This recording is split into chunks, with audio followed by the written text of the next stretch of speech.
I'm also founder CEO of Medicall, India's largest medical exhibition. I'm also founder, managing director of Agile Health, which is focusing on healthcare IT solutions. So basically, we started the Kaveri Hospital 20 years back in 1999 in a tier 2 town called Trichy with 30 beds. Over a period of time, we have grown to 1,200 beds and a 500 crore turnover company in the last 20 years. So we faced a lot of challenges during initial times. Small and medium hospitals face many challenges. Even today, they are facing. So when we started, we faced many challenges, and we have to learn everything by making mistakes. Okay. So that's why I started the Medicall exhibition with the idea of focusing on everything they fail to teach you at medical college. That's a theme, actually. Everything they fail to teach you at medical college. And Medicall was started in 2006 with exhibitors. After 18 years, now the last Medicall had 750 exhibitors and more than 20,000 participants, actually. The idea of Medicall was to share the best practices with all the small and medium hospital owners, as well as bring in the platform where the exhibitors and visitors come into place. So the visitors will be able to compare and contrast various equipments, and they were able to bargain and get a better pricing. And a lot of new visitors and the increased number of visitors, we realized that it has served its purpose. It has served its purpose, and people were able to get the best of those things. And seminars at Medicall were always very good. We discussed current topics. And currently, the most important problem which everyone faces is how to handle Corona and post-Corona situation. What is the new normal thing? And especially small and medium hospitals, how do they handle financial situations? That's what very important. So here we are going to talk about this. With that, I stop my brief introduction. And Mr. Vishwanathan. Hi all, good morning to all of you. Very happy to be part of this initiative by Madras Chamber of Commerce and Medicall and Bio with us. My name is Vishwanathan. I am a chartered accountant. I've been working in various industries, but in healthcare for last 5 years now. I was group CFO for Care Hospitals and then with Sunshine in Hyderabad. And last 1 year, I am in this telehealth company called Mfine. The logo is at the back just to show that it's the brand image. And we are basically a telehealth solutions company enabling hospitals to make their OP seamless between the physical and the digital part of it. We have been, currently we are working with nearly 350 plus hospitals pan India with 2,500 doctors on the panel. And we also have 2 million users who have used our system and doing great things. And I think COVID enabled the government to change the rules on telemedicine, and in fact, it's officially gazetted yesterday that telemedicine is legal and ethical, and one can possibly do within the framework of what the government has suggested, which mainly significantly covers a lot of things. And in these times where every patient is asymptomatic carrier of Corona and COVID, doctor is also as much at risk of getting infected as much as the patient. I think it has come as a boon, and very happy to be here to sharing my thoughts on what COVID is going to do to us in healthcare. Thank you. Yeah. Shivatsan. I run ERP consulting and we are business intelligence consulting company. I am a member of the couple of expert committees of the Madras Chamber of Commerce. So I'm just here to coordinate the session with the 2 experts who would be sharing their words of wisdom. The pattern which we would follow, to very briefly, is that there are a lot of questions which have come up from many of the participants. We've tried to consolidate those questions. Those questions will be displayed in the form of PowerPoint presentation, and the experts will answer those questions. We will complete this session by about 11:50 and leave the last 10 minutes for the participants to raise your questions. Please raise those questions by way of the chat box, and the experts will try to answer those questions in the last 10 minutes as well. So I think without much ado, we will begin. So may I request Swarna to put up the first question?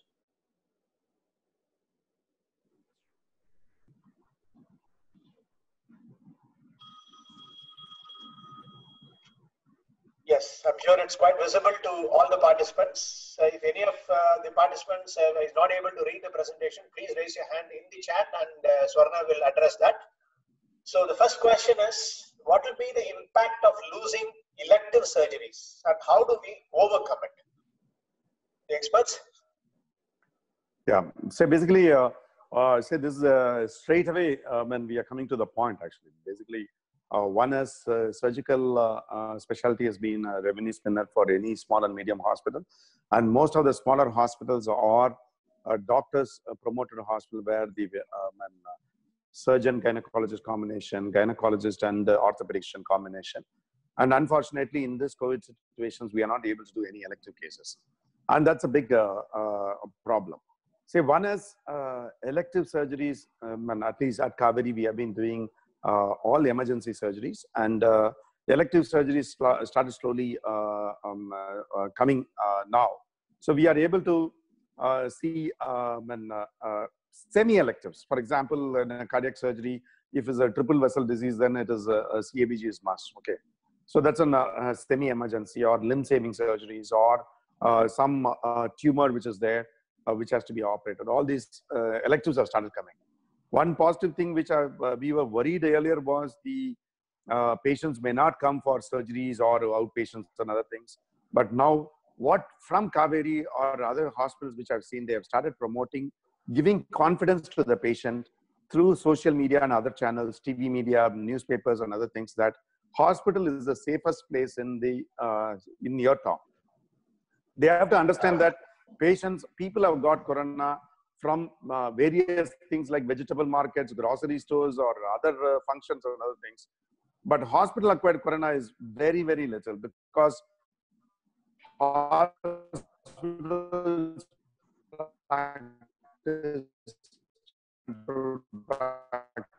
so we need a lot of precautions who are coming for surgery. Please, elective surgeries are safe here. And we have to understand that if you are going to postpone elective surgeries, they are going to land up in complications. This, we have to educate it. So my thing is, one, we have to protect our doctors and staff during elective surgeries. And now we have enough protocols in all our surgical specialty forums, and which can be done. And then we have to educate our patients on why these surgeries patients can come now, rather than living with the pain or tumor or whatever problem. Please visit us. Hospital is the safest place. This is what we have to promote to the public. That's what my take is. Vishwanathan, would you like to add something? Yeah, I would like to add. So I instantly, today morning, I had the access of this British Medical Journal's research report, which says that worldwide, so many surgeries have got postponed. In India, it's estimated that we have postponed close to 5,80,000 odd surgeries in the 12 weeks. We will end up postponing in 12 weeks close to 6 lakh surgeries. And the belief is that this surgery will come back, because it can't go away. People who are sick are not going to go away.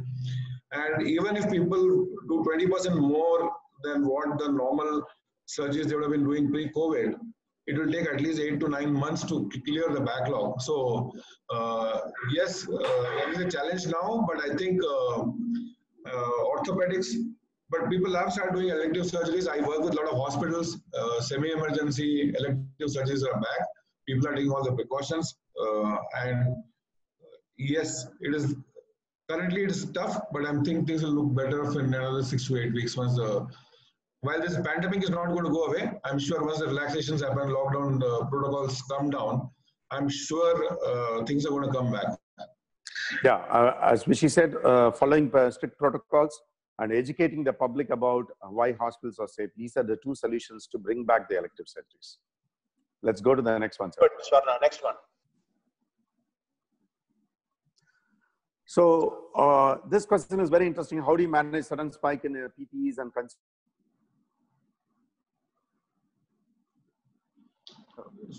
So you're broken.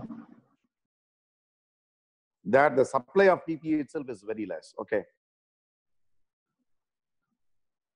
We are selling for 3-ply mask at 250 rupees, we are getting now, and suddenly we went to 20 rupees. And then it has come back to now 5 rupees or 6 rupees. So going forward, I think we'll get PPEs at affordable cost. Today, 3-ply mask, we get it for 5 rupees in bulk. Or of course, this full body PPE, we are getting it from 150 rupees to 600 rupees on various reasons. And we can do the face visor. In fact, we have posted in our Facebook group how we have done face visors by ourselves. We can do simple face visors, which cost you just 10 rupees or 15 rupees with the locally available material. and we can use the routine goggles, driving goggles, or other goggles to protect us. And apart from that, the PPEs, we need not use disposable PPEs always. The smaller hospitals or other, even in our hospital, what we advise is in OPD, doctors are wearing full surgical gowns, the green gown which you are using in surgery, and then they remove it when they go home and we wash it and sterilize it and give it back. So why do you want to waste on disposable? So here disposable is 3-ply mask, face visor is reusable, and the N95 mask also we are using in our hospital for the last 1.5 months.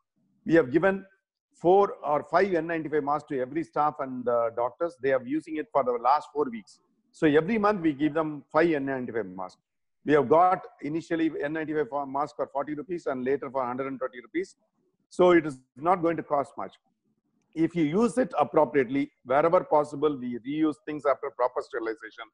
I think the cost can be controlled very clearly in any hospital setting. That's what my this thing is about. Okay. Vishti? Yeah. For me, I've seen data now where people are passing it through to the patients. There are enough articles going around in surgeries and insurance companies fighting back that they will not fund these costs. So people are taking multiple approaches. I think end of the day, the costs increase. Some will be getting absorbed by the system. Some will get passed through to the patient wherever possible. And some would be bundled in the pricing in the manner that it's not visible to the patient, I guess. That's my view on this. That's a good point, Vishwanathan, because that's also very important. If you pass it on all the cost to the patients are going to complain, the insurance company will not pay. And of course, most of our patients have become poorer, actually. They can't afford it. Correct. So this is the time where we have to see that how can I make affordable healthcare, and we need to ensure that as far as possible, reusable things can be used with proper sterilization and cost can be reduced. Another thing which we are discussing, interesting thing is adherence of when mask usage by public. What we have done is for we charge around 15 rupees extra during registration. We give 2 masks free to all the outpatients and 5 masks free to all the inpatients. And we started giving cloth masks so that these people go and reuse it. In this way, we have we are trying to increase the culture of wearing masks as well as reducing the cost.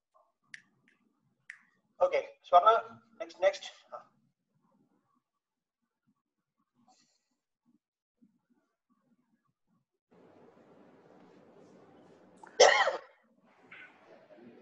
Yeah, going digital, EHR, RX, telemedicine is the way to go for clinics, hospitals to make themselves lockdown proof. Agree. Any other disruptive solutions for revenue? Vishwanathan, I'll post this to you. Probably you'll be the right person to answer. Then after that, I will. Yeah, I think telemedicine or teleconsultation, telemedicine has been in this country for long now, but telemedicine was practiced in a way while it was not illegal, it was not legalized, but pandemic like COVID has been used as a good crisis to bring reforms in this sector as well. Given that India has close to 48 crore people having smartphones, we all buy things we are buying things on the phones, and also given the technology cost being low, I think we have migrated significantly and quicker to a very disruptive solution with teleconsultation now. Instantly, the last bit of the legal piece was closed yesterday by the government by actually notifying in a gazette. So now that it is actually ethically, legally correct to do a teleconsultation. And we are seeing large adoption. Just to give you an example, we are a telehealth company now. In last 2 weeks, 3 weeks, we have added more doctors than what we have added in last 2 years. So there's a big adoption. We are seeing people doing consultation. In fact, our teleconsultations have grown by 5x. And one more indicator for us that it is here to stay is because pre-COVID, we had only 20% people paying for a teleconsultation. Today, 90% people are paying for teleconsultation. We could actually start monetizing consultation also as of now. So we are seeing a change, and we are seeing people from Jammu Kashmir to Kerala to Itanagar to Nagaland. You name even the next infected area like Gadchiroli, people are consulting doctors on phone. And language is not a barrier that seems to be as now, but yes, it is here to stay. And that is what That's a good point, Vishy. Basically, telemedicine, say, imagine the Zoom calls. Have you ever imagined that we'll be doing all these things in Zoom 2 months back? Definitely not. No, we are able to do, and we are almost with the comforts of our house, and we are able to do all these knowledge sharing session in Zoom. So technology investment has to be done, whether it is a HMS or a teleconsultation app or whatever technology is, investment has to be done. I'll tell my hospital example. We have invested in the last many years. We have invested a lot on the infrastructure and the IT infrastructure. So when the lockdown was announced, we had 130 laptops with all the team members. Immediately, all these 130 backend people went home and started connecting to our server. And last 2 months, they have been working the same way which they have been working. All the finance, purchase, IT team, all these people, backend people were working from home. So investment in technology is very important. I think people would have realized that we have to invest in technology to make it as a sustainable thing. But any other disruptive solution for revenue, that's a very interesting thing. Teleconsultation is one thing. Definitely we can do a lot of teleconsultations so that we can improve our geography. Suppose you are operating from Hyderabad or Chennai or something. If you do a teleconsultation even from Delhi or Africa, teleconsultation with you. The second thing is home care. Say today, hospital patients are afraid to come to our hospital. So we can offer home care services. We can say that we'll take care of your things like catheter change or dressing or so many administration of insulin or so many things we'll do at home. So home care is another thing which we can definitely look into it. Very easy. And there are a lot of simple technology also available there. The third thing is home delivery of medicines. Home delivery of medicines is something which we can use for our patients. They can call up, send WhatsApp, and we can go and deliver medicines and collect money. These three simple things are definitely a solution for increasing your revenues. In fact, I would just add one more thing, Dr. Manimandan. Apart from delivery of medicines, what we are also seeing now in the industry is people are investing in doing path lab collections also from home. Within the periphery of 5 kilometers and 3 kilometers, they are using the phlebotomists who are there at lab, using their vans and ambulances and extending the services. Basically, OP is moving to home rather than being at hospital. I think that because we see 45–50% of cases are follow-up cases, which can post-discharge cases, which are definitely can be done through a teleconsultation route for hospitals. And there are enough models where the hospitals don't have to invest in the capex today. They can do a pay-per-use models also, which is available. So it makes a quicker adoption. It's like using a mobile phone or WhatsApp for hospitals today to do that. Yeah. Okay, fine. Done. Next. Swarna, the next one.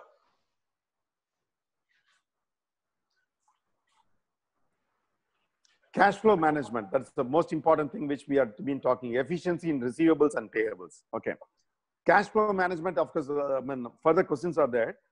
How do you improve the cash flow? Because people have been talking, say in our session also, we are teaching a lot of doctors cash flow management or financial management in the hospital. Say one thing is people generally think that I've got a good turnover, so I'm good, I'm rich and I'm doing business. People have to see what is their profit margin and people have to see how much cash they have. Ultimately, cash in hand is the most important thing in the business. So today, there are two things. One is the cash flow is reduced. The number of patients coming into us has reduced. But so naturally, variable costs like consumables and other things are also reduced. But what do you do for other things? Fixed payment like staff salary, doctor salary, and rental. The first thing I will go to receivables. Receivables is something which you receive from the insurance companies or corporates. If you deep dive into your data, you'll find that these corporates have been paying for 60 days or 90 days later, or some guys are not paying. Actually, these things are eroding into your profit. Unknowingly, these non-receivables are eroding to your profit. This is the time you have to deep dive into your books and see that which corporate has not paid, which insurance company has not paid. But what's happening because of this corona, most of the insurance companies are working from home. So what documents? They have opened up their system and now we have to submit our claims only in the online portal. This is a very transparent system. using the online portals, we will be able to know how much has been paid and not paid, and we can fight with the insurance company to get this. So this is a very important development. All the hospitals ensure that the insurance portals are utilized by your corporate. The second thing is payables. Payables, yes, we have to talk about doctor's fees, employee cost, as well as the rentals. Okay. Probably, I think going forward, slides are there for this. So I will take a single thing like rentals. Rentals in our hospital, most of our hospitals are in rental premises. We went and spoke to all the owners, building owners. We had a very transparent discussion. We said that, look, we have been with you the last 10 years. We have paid all the rents in time, and we will also continue to be in the business. But currently, I'm facing problem. Please, I need 50% reduction. Remaining 50%, I'll pay you after 3 months. Deferment, cut and deferment. You'll not believe 75% of our owners accepted it. And some people accepted for 100% cut for next 3 months. And then after that, 50% cut for next 6 months. So we have to go and sit and talk to them about the genuinity. So naturally, we will reduce. The second thing is vendor payments. Vendor payments, what we have done is, say, so far, all the vendors, we have paid in a decent time of 40 days to 60 days, and they have been very loyal to us. We have a loyal set of vendors. So we went and spoke to them. Say, look, the old, this thing, we will not pay. We will pay it after 90 days. And the vendors came back and said that, look, I have an issue. I have a cash flow issue. I also have a cash flow. So what we said, whatever we are buying now, we will pay you within 15 days. Whatever is pending earlier, we will pay it after 90 days. They accepted it. And we are paying, whatever we are buying now, we are paying within 10 to 15 days. And their cash flow is also good, actually. This is about vendors. The another thing is about employees. Employees are very important for our organization. Employees have been with us for ages, right from we started our hospital. So we can't just allow them to go. So we created, I'm telling my example, and probably you can take your own example. So we took up any employee who's earning less than, we have 3,500 employees in our company. Any employee who's earning less than 30,000, there is no cut. Any employee earning between 30,000 to 1 lakh, there is a 10% cut. 1 lakh, 2 lakh, 15% cut, 2 lakh, about 30% cut. This is what we have done for employees.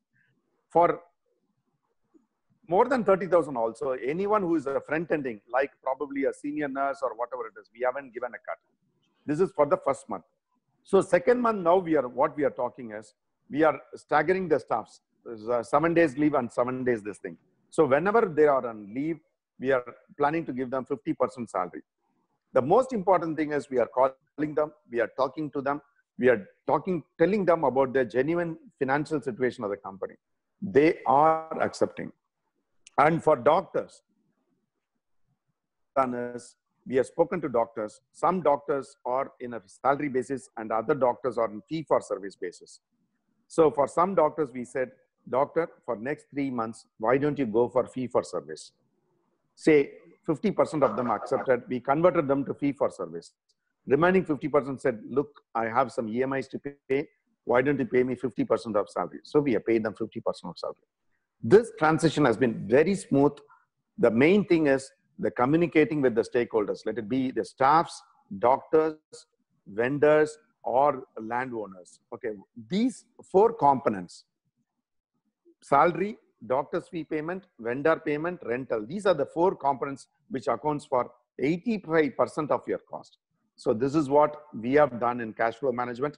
And Vishwanathan is an expert in cash flow management.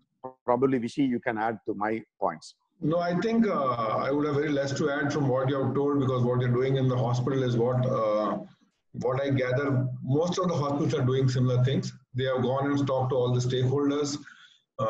They have discussed. Most of the hospitals today have rental as a big component because nobody is investing in buildings to build hospitals. So they have gone and talked to the stakeholders and sought deferments. Like you have said, most of them have agreed, and some have not agreed. Employees, the same thing. What you're doing has been happening, and most of the hospitals are doing exactly the same things. So there's nothing for me to add, because it's all about negotiation which is going with each of the stakeholders. And I understand. And it's a new situation for everybody. It's a paradigm shift which has happened. So everybody's reacting based on what they are able to manage. Okay, okay, fine. Okay, next question. Senior doctors minimum guarantee and fee for service, any innovative vision? And I've already addressed this. I think, say, if you talk to the doctors for next 3 months, ask them to go for fee for service.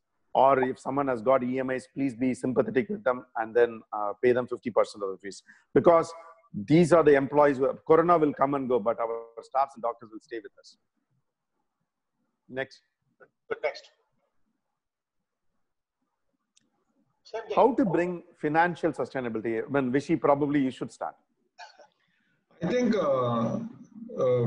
Corona has made realize, including all of us, including governments, individuals, hospitals, it's for all of us to realize that in this country, if we shut it down for 2 weeks, nobody has money, right? We all may have money, investments have gone, everybody has taken a loss on their investments because the stock market is gone.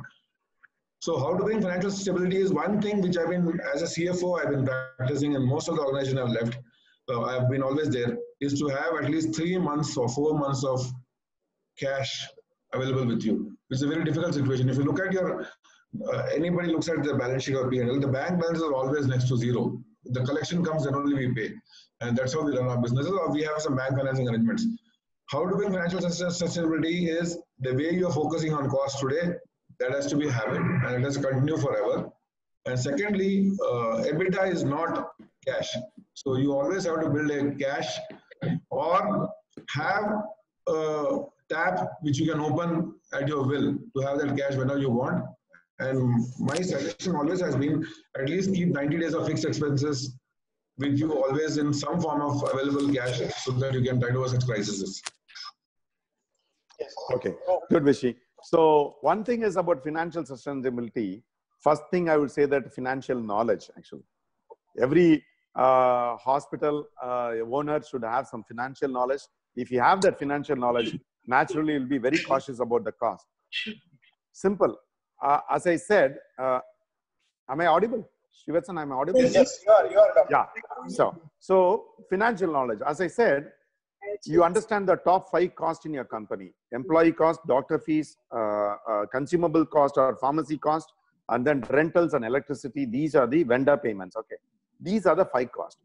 I'll just go into one thing: employee cost. You just go into your employee, total number of employees. Do you require so many employees? The normal ratio which people talk is 1:5. Suppose you have 20 occupancy, then maximum number of employees you should have is 100. Maximum. Say 3 to 5 is the good average for small and medium hospitals. So we need to ensure that number of employees is less. We should ensure that the employees do multitasking so that one employee could do multiple jobs. And we should see that whether a lot of automation can be done so that we run our hospital or clinic with limited number of employees. One example I'm just telling. So go back to your balance sheet, go back to your profit and loss statement, understand where the cost has been, discuss with your auditors. Generally, we go to the auditor only at the year end, but please now go back to them, get some benefits of the fees which you are paying to them. So ask them, tell me, how can I control the cost? They will tell something, and also you discuss in the forums like this, you'll get ideas. So then a very frugal approach in every activity. Next time when you're going to invest in a equipment, a high-end equipment, please ask yourself, what is the return on investment of this equipment? Will I get money out of this equipment? If I don't get money, please don't buy it. Share something which your friend is having. Suppose some laparoscopy equipment your friend is having, get it from them for a rental. So these kind of innovative models will help you in financial sustainability. Yes, just one point on financial sustainability on the equipment thing is what somebody, always the large equipment companies will come and tell you from 3D camera to a 4D camera. So as long as you can't charge it to your customer, please don't buy such equipments. It will just drain you. Yeah. 3D is 3 times drain, 4D is 4 times drain in your money. Correct, correct. So this is a very interesting question. Government has raised the bus, train, alcohol rates, actually. Okay. What formula for healthcare to be followed in post-COVID to rehabilitate the finance? one thing is we have to understand that we can't raise the, that's what my take is. I leave everyone to do it according to your regional specific. You can't be raising the rates significantly. Suppose you are in a city where insurance is going to pay. Going forward, you will see that insurance will cut down the packages. And patients who are coming to us, I operate a hospital in tier 1, tier 2, and tier 3 town. My tier 3 town, tier 2 and tier 3 town, all these employees who have been working, they are jobless. They don't have money. So, we can't mindlessly increase the rate. Probably a 10% marginal increase in the rate will be accepted. Beyond that, patients will suffer. Probably they will pay for next 1 or 2 months. After that, they will not have money. Rather than passing on this cost to the patient, see how you can cut down the cost. So profitability, how do you bring the profitability? By increasing the tariff, by cutting down the cost. So at this situation, I would recommend first thing is to cutting down the cost, and second option is increasing the tariff. This is what I would like to say. Vishy? Yeah, so we are in a very tricky situation. Alcohol rate taxes, state government can increase and still there will be long queue. If you look at the revenue mix of a hospital, you will typically find that 65, typically what I have seen is in Tier 1 cities, 65 to 70% of the revenue comes either from insurance payments or from central government schemes or any other state government scheme payments. Now these scheme prices are not going to change, and government is not going to increase. We have CGHS rates of 2014 in 2020. While the government has come with 7th pay commission and increase everybody's salaries, but they have not changed the hospital rates. Now, these are realities of life, what we are living with. So, whatever price increase, even if you do, you're going to hit the 35% people who are coming and paying you cash today. So, and expecting that 35% people to take the burden of all the 70% is a very unexpected situation. Yes, some amount of, I think hospitals together with their, whatever forums they have to go and impress insurance companies to bring prices up. Because the post-COVID insurance companies are also going to increase the insurance premiums, and very limited opportunities to increase prices, if you ask me. The way is to see how we can optimize more and more in some places. I'll go with on that. Good. Okay, next question, please. New challenges, opportunity expected for small nursing home post-COVID. Are there any online programs available that can attend to enable us to implement the advice practically in our nursing home? So challenges and opportunities are there for any size of hospital. It's a small or medium or large hospital, challenges are there. Smaller hospitals definitely have more challenges because they don't have so much of cash to serve deeper product pockets than what the other bigger hospitals will have. But even bigger hospitals are also having a lot of problems because they have built large facilities taken by a big bank loan. So challenges, when you are, the patients may hesitate to come to your hospital. But I see that difference in tier 1 and tier 2 and tier 3 town. Because in a tier 1 town where we have a hospital in Chennai, patients are hesitant to come to the hospital. Whereas in my tier 2 and tier 3 town hospitals, patients want to see the doctor in person. They are not bothered about corona and other things. They want to see. Once the lockdown opens, I feel that more patients will walk into our hospital and we'll be back to our business probably in another 15 days or 20 days time after the lockdown is released. The challenges which we face is, once again, the cash flow challenge. How do you manage cash flow change? I've already said, don't waste your money on unwanted equipments or unwanted expenditures. Cut down those expenses. Share certain resources with your colleagues, or handle group purchases. Any of you will talk about that going forward, handling group purchases. How do you handle group purchases? We'll talk. So these challenges can be addressed in your hospital itself. And of course, staff attrition will be there to begin with, and after that, staffs are going to come back because healthcare is the first industry to revive and also continue to grow in this current situations. And opportunities, I see that there is a lot of opportunity in this situation. If you are going to go out, reach out to the community, like home healthcare, teleconsultation, and home delivery of medicines, group purchase, sharing of the equipments, and changing the business models like fee-for-service model for doctors, and work from home for certain employees, sharing certain employees. All these things are opportunities to improve the business or cutting down the cost. Are there any online programs?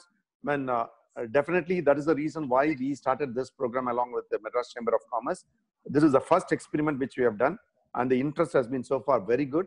And we will refine this and continue this on a weekly basis. And going forward, we'll structure it in a nice way, and so that all the smaller nursing homes will see that this forum will be the single repository for all their questions and answers.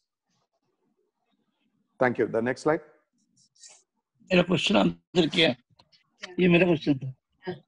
Is there a fixed cost, variable cost? Ideally, the hospital can benchmark. Vishy? Yeah, it's a very difficult question to answer. A difficult question to answer. Typically, I think we all know when we are running a hospital or any business enterprise for that matter, we should be able to generate at least between 18 to 20% money more than what we spend, so that we can use that money for not only paying investors back their investments, but also reinvest in the business going forward. So EBITDA is the word which is used typically in the parlance of finance to say that, okay, if I earn 100 rupees, I should be able to save 20 rupees. That could be a benchmark. There are hospitals who are there with 10% EBITDA, the hospitals who generate 25% EBITDA, depending on how they are managing the scale, size, and where they are. Now, is there a number to target? Yes, there's a number you can target. Typically, if you are able to get 53-54% of gross contribution, that is, if your variable expenses are between 40 to 45%, it makes a lot of sense.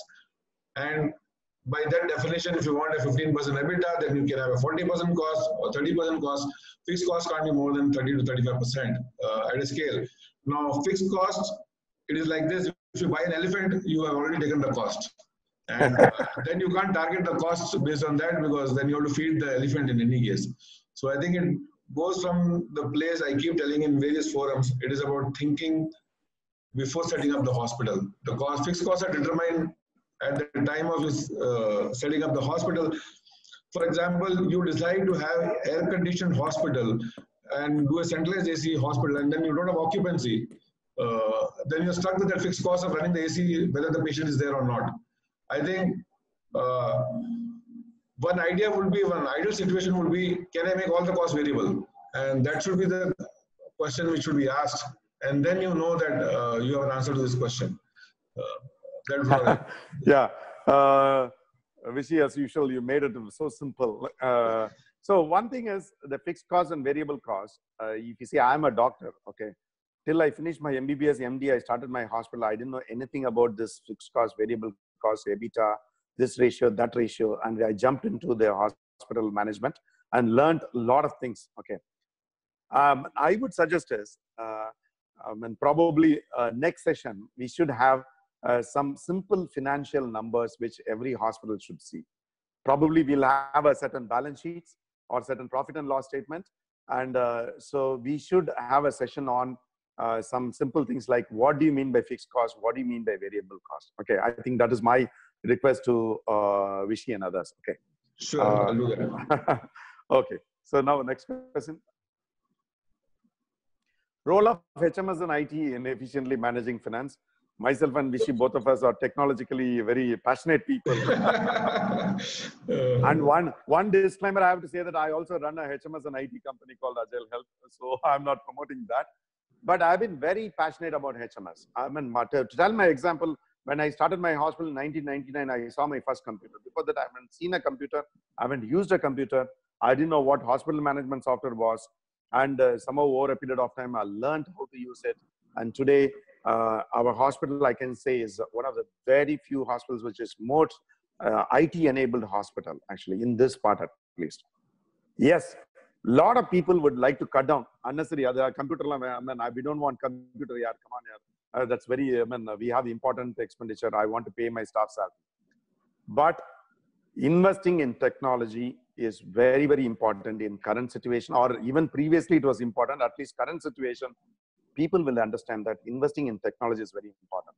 Unless you have a robust IT system within your hospital, you will not know how much your fixed cost, how much your variable cost, what's the profitability you will not know. For example, I can ask you a simple question to all the 40 participants who are here. Do you know what is the pharmacy stock level in your hospital as of today? All of you go back and then ask, or if you, I mean, I know normally my pharmacy stock level is 15 days of sales. Suppose my monthly sale is 1 lakh, I can have only 50,000 as my pharmacy stock. Normally my pharmacy stock level is 15 days of sale. Now it is 30 days of sale, 30 to 32 days, because I need to stock up emergency medicines. In Corona time, I had 30 days of sale. Do you know that? You will not be able to know that unless you have a proper IT system. Just go back, do a dipstick test. How many of you can say exactly what is your pharmacy stock level? With that, I leave that to Vishy. So I will start with a lighter note. All the doctors are here. How many of you upgrade your phones the moment a new model comes? Investment in IT technology. iPhone 9 goes, iPhone 10 comes, iPhone 11 comes. I think everybody goes and invests in technology at a personal level. But when it comes to hospital, my experience has been people have not been investing in technology because people were not able to know how to see the value that it is bringing on the table in terms of saving money in costs, like timely submission of bills. If there's a good HMS system, you ensure that there are no leakages happening in terms of what your billing items are. You don't miss them. You ensure that you're raising the right kind of bills. To inventory, which Dr. Manivannan spoke about, to submitting things on time, having the various levels of cost, and you have the liberty to put some good young MBA blokes to analyze them and to find out the trends, the leakages in the operations, etc. So needless to say, yes, there is a significant role of HMS and IT. I keep calling them as enabling departments and not as support departments that everybody wants to call them.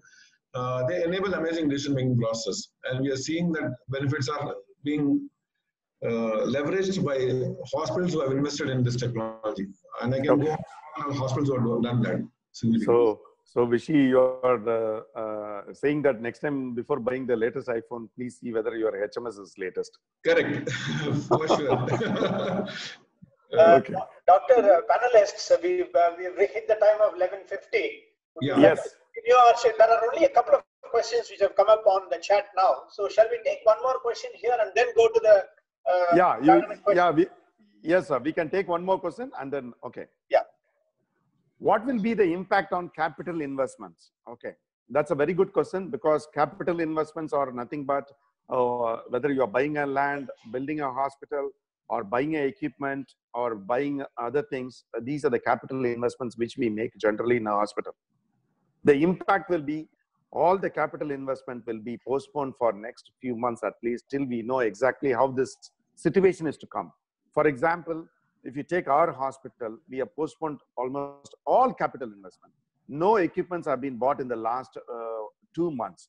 Not even a single equipment, except for some replacement capex, like ECG machine is conked off. We bought a ECG machine. Apart from that, not even a single equipment which is costly than more than 1 lakh has been bought in our hospital. So if you are thinking of upgrading your CT scan from 16 slice to 64 slice, please wait. If you are planning to build a new block in your hospital, please wait. So what I would suggest is, wait before making any investment. Wait for 3 to 6 months. Let the situation evolve. Let us know what will happen. Then we will invest on all this. That's what my take is in this question. Yes, sir. I think we have completed this. Doctor, there is only one question in 2 questions in the chat, so you can still take one more, I think. Yeah, sure.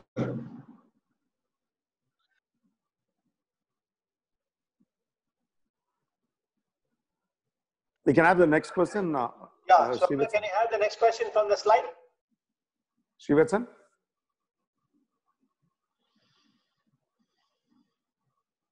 Yeah, it's coming. Next one. Yes. Yeah.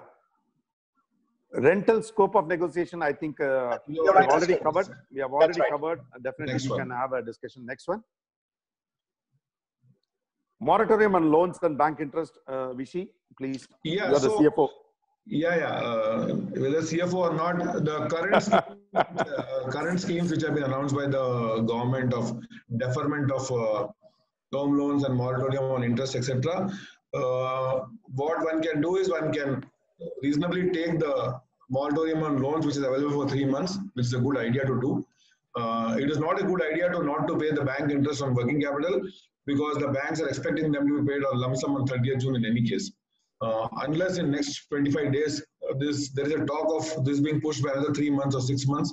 Currently, there is only limited opportunity of taking the loan deferment, and that is a good idea to take for sure. Yeah, but as Vishy said, for this current situation, we can always defer it, but always you conserve cash. Anyway, we have to pay this back. Banks are not going to waive off. We are not Vijay Malayas or something. So we have to pay back all this. So try to conserve cash and start paying as the moratorium ends. Yes, sir, we are done, sir. Okay. See, there is a question which has been raised by Dr. Abdul Aziz from Tenkasi. It doesn't seem to be COVID relevant, but he's raised a question saying that there is uniformity among doctors in a town, even MBBS doctors collecting 50 rupees and 80 rupees specialists. Whereas in towns like Tenkasi, Karinalur, how to bring uniformity? He's asking. Okay. So as a doctor, I have the privilege of answering this. So I can say one thing, when I'm an anesthetist, when I'm a critical care physician, I'm not practicing anything now. So Anesthesia Society has been very strong in implementing the fee structure. There have been a lot of discomfort between anesthetists and surgeons of how much anesthetists are being paid. But in the last 5-6 years, there have been a lot of uniformity in anesthesia fee. The minimal fee, at least 80% of the anesthetists are paid that pre-agreed minimal fee in Tamil Nadu. I don't know about other states. So these things depend upon the professional bodies like IMA, surgeons or anesthetists bodies are the bodies which need bring in this discussion. Earlier, probably they would have been willing to come for this discussion, but now in this crisis, all the doctors will be willing to accept what the professional bodies are advising. So this is 80 to 90% at this time. Yes, sir. There is another question. It says, Dr. M. Srinivasan, we are keeping our staffs on compulsory leave for 5 days a month instead of layoff. Is that a good strategy? He's asking. Definitely, it's a good strategy, sir, because we don't want to lose our staff. Because we have to empathize with our staff also. We have to understand that they may be the only earning member in the family. Suddenly, you're going to send them off. It's going to cause severe distress to the family. Instead, you can say that, please, 10 days also, we can cut down the salary for next 3 months. As I said earlier, we have to communicate to the staff in the right way. One thing is, I'll tell you an example. My secretary has been working from home last 2 months. She has got a laptop, she gets connected with the system and then she works. So there was a salary cut of around 4,000 rupees for her. So I asked her, so is it pinching you? She said, no. I've been spending around 5,000 rupees every month for travel to the hospital. In fact, I'm saving after the cut also. Now the cost is less for me. So definitely we can talk to our staffs. We can say that take a cut in your salary for 5 days or 10 days, whichever you are not coming. That's a good suggestion, Dr. Srinivasan from Nagarkoil. Yes. There is another question from Mr. Param Iyer. Is there a bank finance on pending insurance claims? Vishy, you have to say that. Yeah, I will say that in any case, working capital, insurance receivables are part of working capital and there is a working capital finance available for sure. And given some relief, what is called as COVID relief being started now for MSMEs and other banks, that 20% more working capital will be given. It's a surrogate relief which is coming from banks on that. There's no specifically for insurance claim pending as such, but since it's part of the receivables, there's a 20% relief which is coming and that is the only thing which is available now. Okay. So now there are 4-5 questions in QA column, sir. I'm calling out because some of the questions you seem to have already addressed earlier, so I'm not asking those questions. Yeah. There is one, Mr. Sumit, who has expressed a worry. Are hospitals likely to revise pricing upwards once the COVID situation eases, so as to make up for the financial losses incurred during this period? Yeah, I think Dr. Sumit, we've answered it. Myself and Vishy have answered it. If there is an opportunity available, we can raise it, but insurance company are not going to allow it, or our patients can't afford it. One thing is, the first step is cutting down the cost. So increase in the cost. That's what my take in this issue is. I think there are got a couple of other questions in the Q&A, but I think you have addressed those issues in your while answering the questions earlier. I think there's one question by Ramesh Chandra about does the government generalize the COVID test in every hospital? I mean, this is not related to current financial discussion, but still, when this depends upon the state to state. Please follow whatever your state is selling, because in this crisis situation, the government is changing its stance every week. You can't blame them. According to the situation, they are changing it. So we need to follow whatever the government is doing. And we also need to represent from our professional body to government. The governments are willing to listen to our suggestion. That's what my only answer for that question is. There is Mr. Sivabalan who has raised retention of EHR period is not specified in guidelines. How do we comply? Vishi? EHR on the guidelines. I think the guidelines are defined by medical ethics, where it clearly says that IP records are to be there for 3 years for sure. I think so. That is the guideline to follow. That's the minimum requirement for the government today. While the Digital Information Security Act is under pipeline, and if one has to go by that guideline, which is yet to be formalized, they are saying that the patient health record has to be retained for a period of the life of the patient, which could be 80 years and all those stuff, but this has not been approved as of now. So currently the guidelines available is the guidelines which says that 3 years of IP records have to be there. Okay. There is another chat, I think Dr. Abdul Aziz asked in his chat, purchase of hospital equipment joining, why can't we reduce the cost? And that's a very interesting topic. Probably during the next session, we will really address about group purchase actually. We'll talk about group purchase, why it is going to reduce the cost. That is very important. For a simple thing, I would like to give an introduction about group purchase.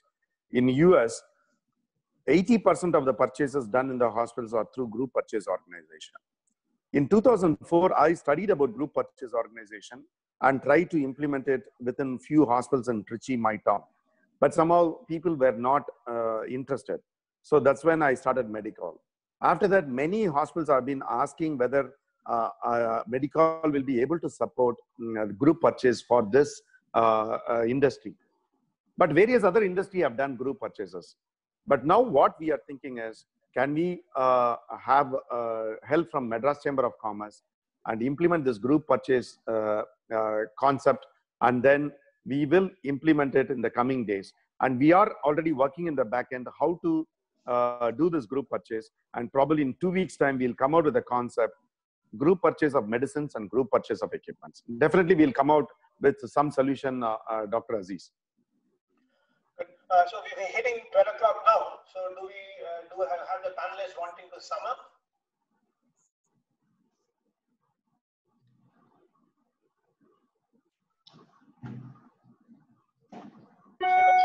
Stevenson, would you like to sum up as we have hit the time of 12 o'clock?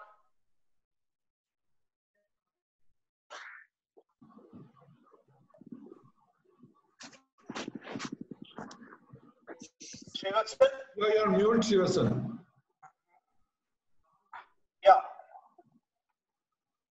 No, we are not able to hear you, Stevenson. So probably, Vishi, are you able to hear me? Yeah, you can summarize, doctor. That's okay, then I'll summarize it, Stevenson, on your behalf. So basically, I would like to thank Madras Chamber of Commerce for organizing and coordinating this event. Stevenson from Biovedas, who have been my big support in Medicall, and Vishi, and with all this knowledge always. And we have learned a lot of finance from Vishi. And of course, Raghunathan Sir for coordinating this show. And we want to limit it to 1 hour, because beyond 1 hour, attention span is always less. Yeah. Since it's an online this thing, we will continue to do it. And probably we can have a fixed time. We will send you a feedback form. All of you kindly say that which day is preferable, which time is preferable, and which topic is preferable. With that feedback form, please inform your friends also. We'll have a larger audience. We'll have benefit from everyone's knowledge. And if someone like to raise some pertinent questions or topics, please put on this question and answer. And Srivatsan will be circulating a Medicall email ID soon. So in that email ID, you can do it so that you can raise those questions in that forum. Thank you all for being here. And Srivatsan, can you open up all the images? We want to see all the participant faces. Yeah, it has been done, Doctor. It has been done. And thank you, Ma'am Saraswati, also for from Madras Chamber of Commerce for enabling this as part of the. Okay. Thanks a lot. And probably the two takeaways from your on the further programs, more on the financial side, and what Dr. Manivandan mentioned about the group purchases, we would definitely like to look at it very seriously and see from the chamber what we can do. Thanks, everyone. Thank you, ma'am. Thank you. Thank you very much. अच्छा नया धंधा करेगी